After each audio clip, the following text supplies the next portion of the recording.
Well, hello, this is Tamsin Denning.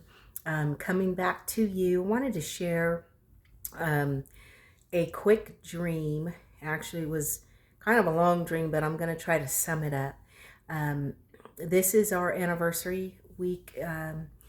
We came up here to Bass Lake just to kind of decompress and seek the Lord and just rest. You know, my husband and I, um, my body got hit with a little bit of this cold thing I'm battling. But, you know, God's good. When I first got here, I've just been trying to take my vitamins and rest. And, you know, it says something about just going and going and going in ministry. And sometimes we don't take the time to take those sabbaticals for ourselves as pastors, you know, leaders or ministers, and just, you know, get that rest. So, the Lord is having us come up and rest. And we've just been trying to do that and just seek God, take communion together, and just ask God to help us in areas in our heart and in our walk where we might need some adjustment, and also just some refocus on our the ministry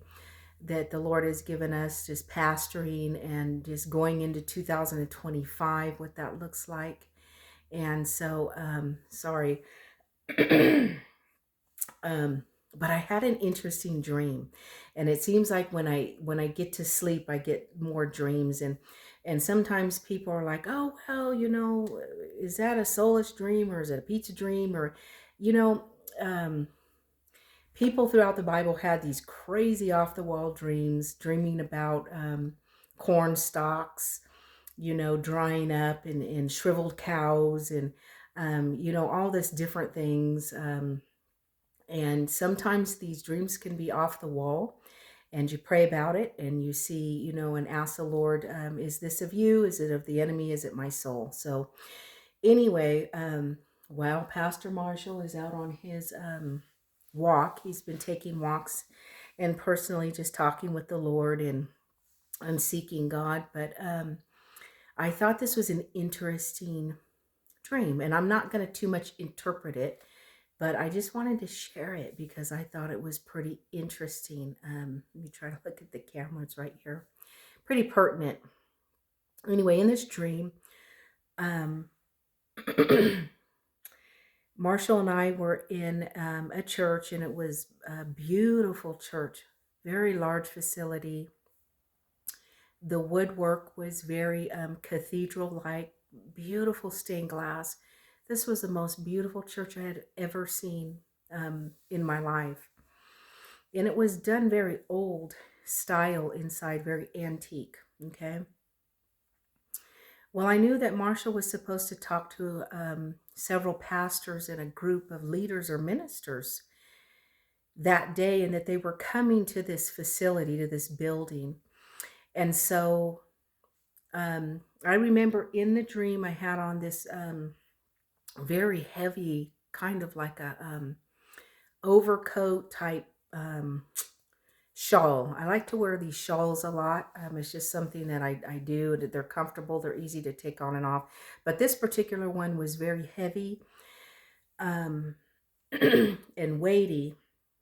And I was wearing this around the whole time throughout the dream. Okay. So, anyways, I go into this building, and I go into this room, and people are starting to come in, and it's like a kind of like a cathedral, like an opera house. It almost looks like it. It's very beautiful, and the seats go all the way up from the bottom all the way up to the top. And at the very top is kind of like a little area where almost like it looks like an opera house, but it's not. It's a church. There's stained glass windows all around. Beautiful lighting. The wood is just finely polished. Very artistic. So these leaders and these pastors are coming in, and they're starting to filter into this room. And I'm wondering where Marshall's at. And typically in our church services, when we do have our church services, because Marshall's running around trying to get everything in order, he normally comes in right at the last minute up to the pulpit just in preparation of our services. So once again, I was like, okay, where's Marshall? He needs to be in here, to talk and speak to these people. So I come into this very large room, and I find my seat, and I sit next to this chair that looks like a king chair, like a kingly priestly type chair. It's real beautifully decorated, and I knew that was Marshall's seat. And I said, well, I'll sit next to Marshall.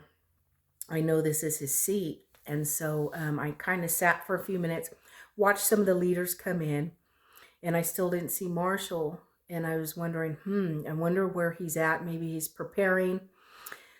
So I'll just wait.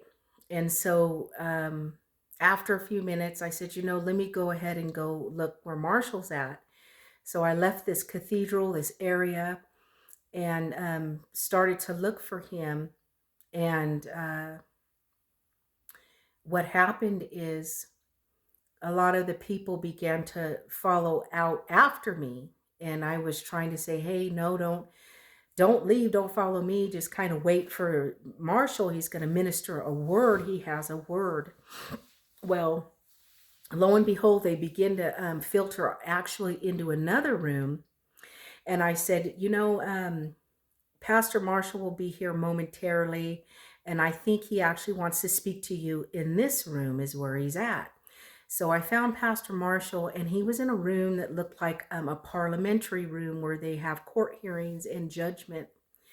And, very old fashioned, like you would see, in England, parliamentary type court layout. It's a round room, and there's like a bench right in the middle. It was really odd. And so I began to seat the people in that room, and I said, Marshall will be in to give you a word and minister to you. He's decided to have it in here. And so still I didn't see Marshall, but I knew he was going to be in that room ministering to these leaders, pastors, ministers, and I didn't know any of them really. But I knew that they were pastors, leaders, ministers. Okay. And so I went ahead and went back out to this other auditorium, this cathedral area where we initially were going to meet. And as I went in there, the place began to fill up with youth. Young adults and youth were coming into this room, and the place was just filling up and packing out with these youth. Okay. And they held these candles up, these lights. They all lifted up these lights, and they began to kind of move them back and forth in unison together. And they were worshiping the Lord in spirit and in truth. And the place was filled, and it was beautiful. It was packed. And I said, Lord, who's going to minister to these young youth? Who's here to minister? I know certainly there should be someone here that's going to give and deliver a word. And the lighting in the place was dimly lit, but the candles were showing, and the youth were waving, and they were praising God, and they were just worshiping the Lord, and some were crying, and it was beautiful.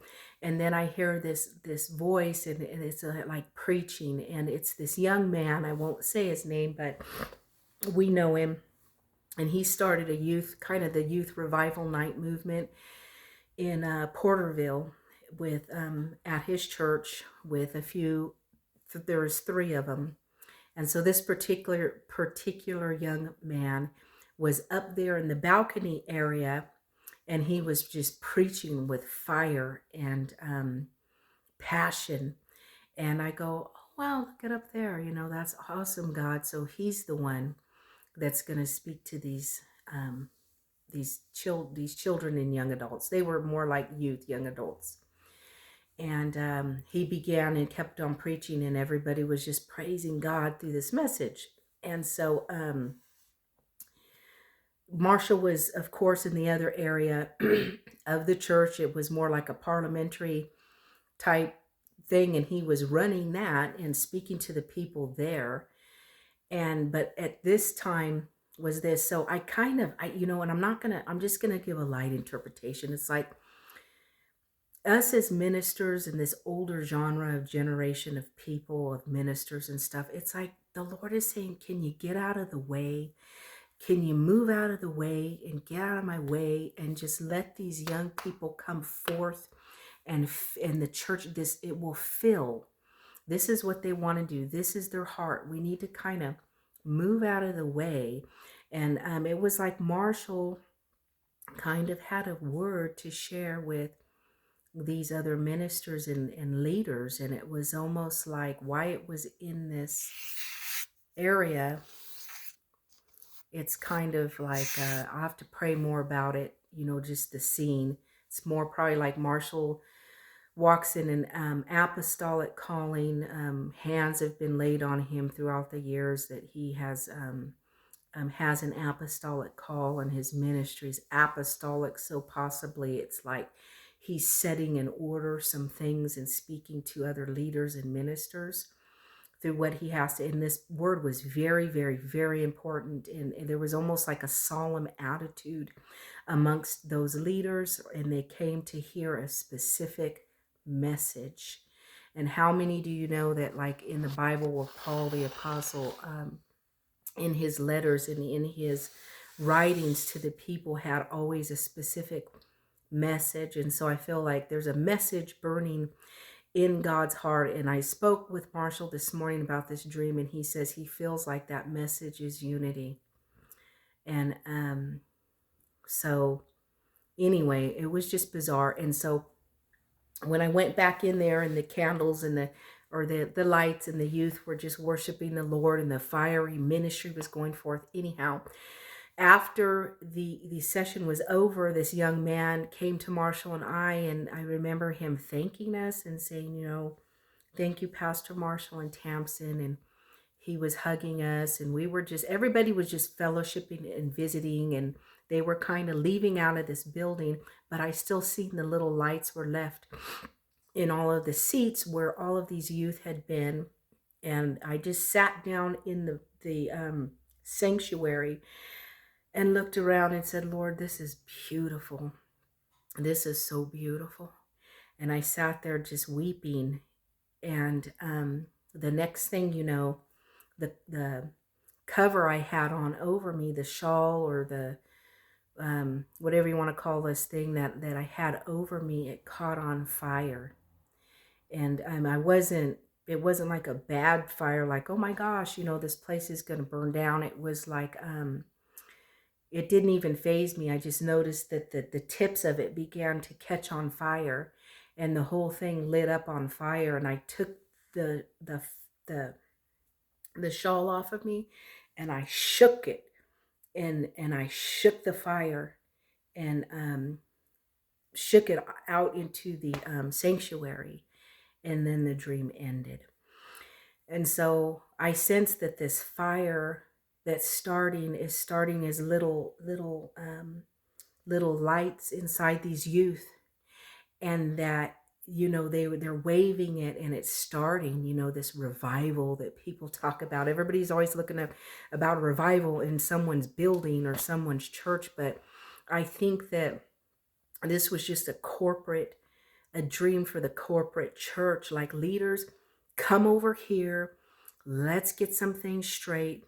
Let's hear from God. Let's adjust. Let's realign. Let's adjust what you guys have been doing. It was almost like there was a adjustment of the body of this older generation of Christianity as we see it, that God needs to kind of realign and readjust some things. Not that everything we're doing is bad, but we get so focused, like revival, revival, revival, revival. This is how we want to do it. But you guys were sitting in the very seats and the places that God wants to fill up with a younger generation of people. And sometimes we need to just move out of his way, because we're blocking and hindering some things with our old style religiosity, traditions of men, idols that we do. And it's we got to have that unity, and we got to move out of the way and allow the Lord to bring these these little lights on the scene, and it was almost like the prophetic just lights this thing on fire, and it just kind of stokes it.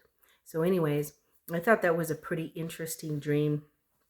Um, and I gave kind of my interpretation of what I might think. I haven't really pondered and thought about it too much, but I think it's really saying the church in general doesn't really have to do too much with Marshall or I. I just think it's more of an apostolic and prophetic movement that God wants to begin to set in order and set things straight. And, you know, I just pray that we get out of the way and that we allow God to do what he wants to do in the generations to come, generation behind us, because if we don't, God's going to move us out of the way so that he can get done what he wants to do in the beauty of his church. And that church was beautiful. It was the most beautiful thing I've ever seen. So anyway, hey, I'm going to cut this short. Marshall's sending me texts and saying he's on his way back. He's taking all of his little beautiful pictures. So again, coming to you, sorry, from Bass Lake area. We're going to be up here just on our 7-day rest and sabbatical and recoup, and we have prayed and taken communion, asked that the Lord would realign us and speak to us, refresh us, and give us a fresh vision for 2025. So anyways, I'm signing off with you here, Pastor Tamsin Denning and Marshall Denning. I love you and hope to talk to you again soon. God bless.